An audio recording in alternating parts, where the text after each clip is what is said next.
Now we're going to add some UI elements for our players so they can see their score and health without having to look at debug stuff, and also just to make it a lot easier on us. You don't want to have to pull up debug windows all the time when you know you're going to want to have these on display anyway. So let's start by creating a new canvas, and we're going to use this canvas to show our player input or our player info for just the first player. So we'll go game object and UI, and we're going to start with an image, which will automatically create a canvas with an image underneath it. I'm going to dock this to the top left, so we'll click this anchor presets, Alt and Shift, and hit the top left there. And then let's go to the game view so we can see it and get a good preview of what it looks like. It's going to be right here at about a 100 by 100. That's probably a fine size for now. I'm going to change the color of it. The default color is white, and I don't particularly like that. Let's go back to a default layout here.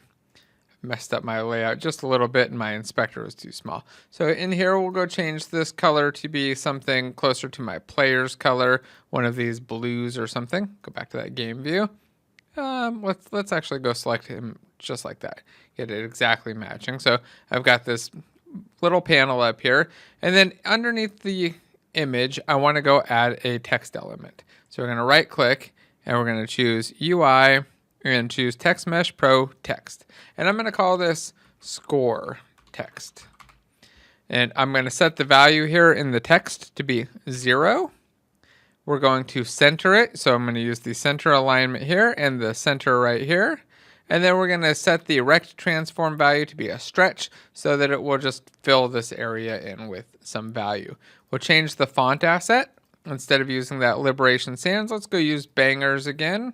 And then let's turn on auto size so it can get nice and big. Right now, it's just a coin counter. It'll be big. We'll shrink it down and add health and all that stuff later. But since we only have one thing to show in there, let's make it nice and fat so we can see it easily no matter what size our screen is. All right, so let's go rename our image now. This isn't actually going to be an image. This is going to be a panel for our players. We're going to bind this panel up to player 1, then we'll make another one for player 2 and so on. So we're going to rename this from image to player panel. And then we're going to create a script for it, a player panel script, you might have guessed. So let's go into the assets folder and scripts, right click and choose create a new C# script. Call this player panel, capital P's in both spots, get no spaces in our script names. Once that's created, it's going to pop up the code editor. Well, that's fine. Not going to find my file. I'll go back into Unity. We'll go select that player panel, and we're going to assign it. Before we do anything else, we're just going to drag it on. So drag the script onto that player panel object in the inspector so we can see it right there. Then we'll open up that player panel. Now, a player panel is going to be responsible for updating that text so that it shows our current score. And we're going to start by doing it in a less than efficient way and then refactor it into a more event-driven way shortly after. So we're going to begin by adding in a way for our player to assign themselves to a player panel. And we're going to use what we call a bind method. So I'm going to take my start all the way to my update, delete them out, and we're going to make a public method. So write the word public, void, because it's not going to return anything, bind, B-I-N-D. This is not a hard-coded keyword or anything. It's just a very common pattern where we want to link two objects together or bind them together. We're going to bind a player to a panel so that that player's health, score, and everything else shows on that specific panel. So we're going to add an open parentheses, and we're going to need a player to pass in. And look at that. Since it's named player panel, code's named bind, the AI is already able to determine that we probably want to pass a player in. So I'm going to hit tab and let it auto-complete. We'll hit enter and add in our braces, and we have a bind method that allows us to pass in a player. What we're going to do here to start is just cache the player. So we're going to save the player into a private variable, and we'll just use the variable name underscore player, and we'll say equals player. Add a semicolon, we'll hit home and alt enter and generate a field. Now the reason for this again is so that we have this player after this method call. So after bind is called, the player is saved off into this field that we can use later because we're going to want to use it again in our update method in just a moment. So right down below we're going to add an update. I think we just deleted the update, but we're re-adding it, and we'll remove that private keyword. And in the update method, we want to update our text to just show the player's current coin value or their current score. We don't have a reference to our text though, so we're going to need to get our Text Mesh Pro text. And I know that this player panel is going to have multiple text objects, so I'm going to need a way to just assign one. To do that, we'll add a serialized field attribute and then just a field for our Text Mesh Pro text. And to do that, we use the keyword or the class name TMP underscore text. So that is the class name for a text object or the text component that you're seeing in Unity. Technically, there are two subversions of it. There's a UGUI one and there's one for the UI and then one for world space stuff. But the TMP underscore text allows you to access all of the things that you need for both of those, at least for setting the text and all of that stuff. So we have TMP underscore text, and we're going to call this underscore score text, the word score. So underscore and then the word score text. This is the text object for our score.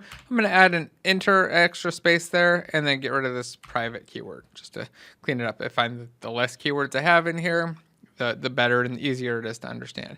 So in our update method, we'll say underscore score text. That's a very difficult one to say. Dot set text, which is going to change the text or what you see on the screen in that text object. And we're going to set it to our player dot, and here we need to get the current coin value. So let's go look at our player again. I'm going to hold control, click on our player, and right here we have our coins value.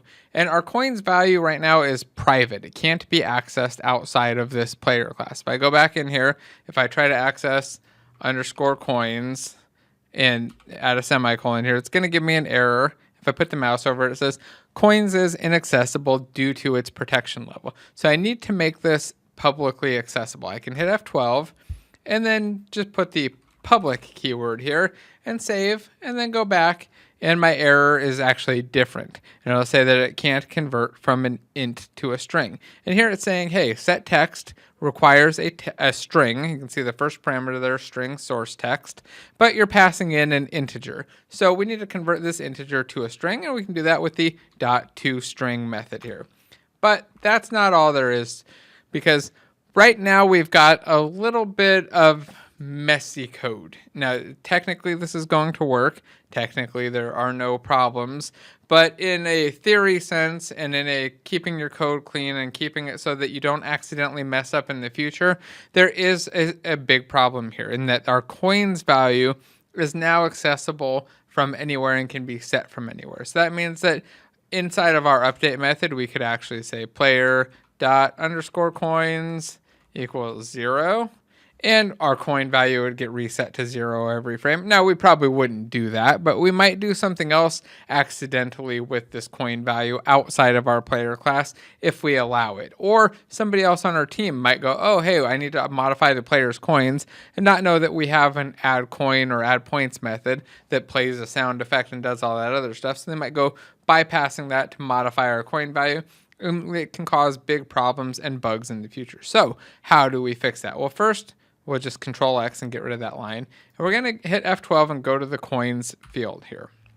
And what we can do is turn this from a field into a property. And we make it into a property that can only be set from this player class. So we're going to add an extra space here. And we're going to add, after the word coins, and going to delete that semicolon, we'll add an open parentheses. And then we'll put, look at that, it's already trying to autocomplete, get, and a semicolon, which means that the get part of the public value is now, or the get part of coins is now public. So reading it is now public. Get is to read a value. But the set value we want to make private. So here you can see it's already recommending we do private set. I'll just hit tab and let it autocomplete. So now coins can only be set from inside of player, but it can be read from anywhere. Let's save this off, go back over to that player panel and just rewrite that code. So do underscore player dot coin underscore coins equals 0. You'll see that now we have an error saying that it cannot be used in this context because the set accessor is inaccessible, meaning that the set is private and we can't get to it. That's almost perfect. I'm going to remove that line. And the last thing I'm going to do is rename this, because since it's no longer a private field, it shouldn't have that underscore, at least not by my naming conventions. Go with whatever your company or whatever uses. But if I use my naming conventions, public properties do not have an underscore. That's only for private fields. So I'll hit Control R, get rid of the underscore and capitalize the C and go back to a Pascal case. I'll save that off. We'll do a build real quick, and then we're going to jump into Unity, assign our text to the score text object, press play, and absolutely nothing's going to happen. Why is that?